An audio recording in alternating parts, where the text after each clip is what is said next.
Two Big 12 teams have a case to be top 10 squads in the country this week in BYU and Iowa State. Granted, across the board, like I even point at Arizona State or Cincinnati and say, here's a school that now we could, in at least a couple of weeks, consider to be top 25 programs. The depth of this conference exposes itself week in and week out. But if we're talking top heavy, schools that keep winning, schools that aren't getting as much love as they deserve nationally, BYU and Iowa State are in that category. Iowa State will certainly be a top 10 team. Number 9, Ole Miss, losing to LSU, did that. There is no way after Iowa State goes on the road and beats West Virginia that LSU gets the nod above them, especially in the nature that LSU won that game. Last second touchdown, gritted out at home against the same Ole Miss team that lost on the road to Kentucky. Then there's BYU. They're undefeated at 6-0. Strength of schedule, strength of record. BYU and Iowa State are top 15 in the country in that category. That's pretty darn good. And as I'm looking at the teams ranked ahead of them, Alabama, for example, who skin of their teeth beat South Carolina in a home game. And granted, to shoot you straight, and this is why I always push back at the argument that, the Big 12 should schedule much tougher non-conference games, and, the Big 12 should find a way to build up its strength of record. Nope, already have a perfectly good strength of record, because all that matters here, not how you won the game, not the eye test, it is just that W next to the game. That's what matters. For Bama beating South Carolina, no one's going to look at that and go, well, we should rank BYU above them because they only barely won the game. Nope. Nobody, no AP voter, no college football playoff committee member wants to look that deep. They just see, look, W. Ha ha ha. Here is their record, 11-1. And to me, it is blatant. I'm looking at an Alabama team that lost to Vanderbilt. I'm looking at a Tennessee team that lost to Arkansas. Their head coach is a dead man walking, who had to go to overtime to beat Florida. What? A Clemson team that was awful. I mean, awful against Georgia earlier this year. How about Notre Dame was in the mix right there with those two squads above BYU? They lost to Northern Illinois. And you're telling LSU lost to USC, who has proven to be complete fool's gold yet again. And you don't want BYU in the top 10?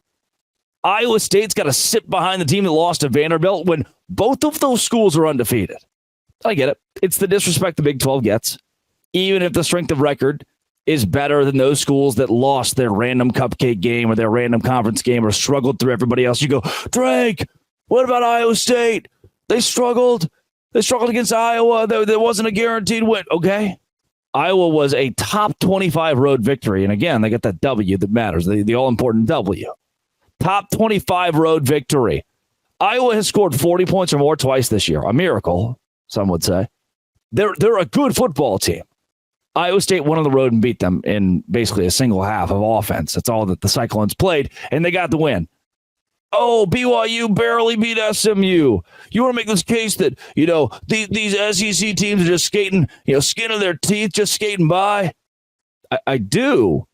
BYU went on the road and beat the same SMU team that is this week going to be a top 25 squad and will get a whole lot of national respect for what they're doing in Dallas right now.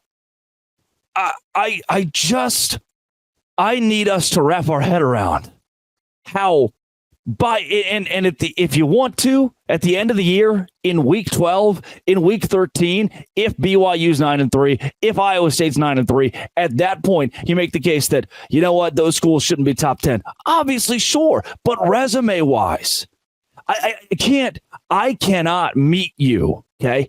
I can't meet you eye to eye on, Alabama is, of course they're above BYU because of the brand, because of the name. No, that doesn't reverse a loss to Vanderbilt. That doesn't reverse Notre Dame's loss to Northern Iowa. BYU should very obviously be ahead of Notre Dame. And shoot you straight, I didn't have either of these teams at 6-0. I'm not sure if I had told you at the beginning of the season that BYU and Iowa State would both go 6-0, that you wouldn't have just turned this off. Like, that guy's stupid. blowing hot air up our skirt to get clicks, huh?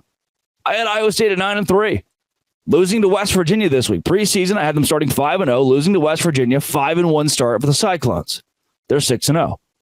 For BYU, I didn't think the Cougars would be undefeated at this point. Had them at 4-2, respectable, no doubt, but then losing to Arizona, Oklahoma State, UCF, Utah, Kansas, all consecutively. I had them losing 5 straight. Now those look much more winnable. And that's where I want to go next. If we rank these teams in the top 10, which we should, based on their entire body of work, moving forward, BYU, namely, this isn't a hard schedule. Listen to this. Oklahoma State at home. Oklahoma State stinks. UCF on the road. UCF stinks. Utah on the road. Utah might stink. We've seen them with Cam Rising, or half of Cam Rising, and Isaac Wilson. We've seen them lose to both the Arizona schools, including one that you just curb stomped. Then you get Kansas at home in Provo. They stink. Then Arizona State on the road, which might be your toughest game remaining before you come back home to face Houston. Are we talking about the 11-1 or 12-0 BYU Cougars? Did you say that or did I say that? Who said that? Because I think we might be talking about the 11-1 or 12-0 BYU Cougars. Oh, then there's Iowa State. UCF at home. That's a win. We already know that. Huh. Moving forward from there, Texas Tech at home. Yeah, you're favored in that game. Kansas on the road. While I had that as a loss preseason, you're certainly going to beat Kansas. Cincinnati at home. That's a win. And Cincinnati's good, no doubt. But are they better than you? I don't think so. Then Utah on the road. We just talked about how Utah is no longer near as dangerous as we expected with or without Cam Rising. While preseason, that was a guaranteed loss. You might just win that game. Probably will. Then Kansas State at home. That's a tough one. Still a tough one. But we could be talking about the dream scenario that I've always wanted. And that's 12-0 BYU, 12-0 Iowa State. Winner goes, obviously, in the conference championship game to the college football playoff. Loser goes to the college football playoff. Or if one of them's 11-1, or they're both 11-1, you've still got a fair shake. We're talking about an Alabama squad that lost to Vanderbilt. Speaking of losing, Utah, what are you doing? Oh, why? And Arizona State, you're freaking good, dude. On Locked On Big 12, part of the Locked On Podcast Network, it is your team. And your best bet, it is every day. Today's show is brought to you by Game Time. Download the Game Time app today. Use code LOCKEDONCollege for $20 off your first purchase. Terms do apply, but I'll tell you what, Game Time is the best ticketing app there is. I'm going to do it. I think I'm going to go to Utah, BYU, in Salt Lake City. A little Holy War action. How do I do that? Game Time. They have a super deal everywhere. You go on Game Time, browse to the seats at Game Time, and you find these super deals where you can go to concerts or sporting events on the super deal and see the seat view before you buy. The lowest price guaranteed. Event cancellation protection. Job loss protection. Game Time has all-in pricing as well. You can toggle that feature. Shows you the total upfront, no surprise fees at checkout. Take the guesswork out of buying tickets with Game Time picks. Download the Game Time app. Create an account. Use code LOCKEDONCollege for $20 off your first purchase. Terms apply. Again, create an account. Redeem code LOCKEDONCollege for $20 off. Download Game Time today. What time is it? Oh, you best bet. It's Game Time.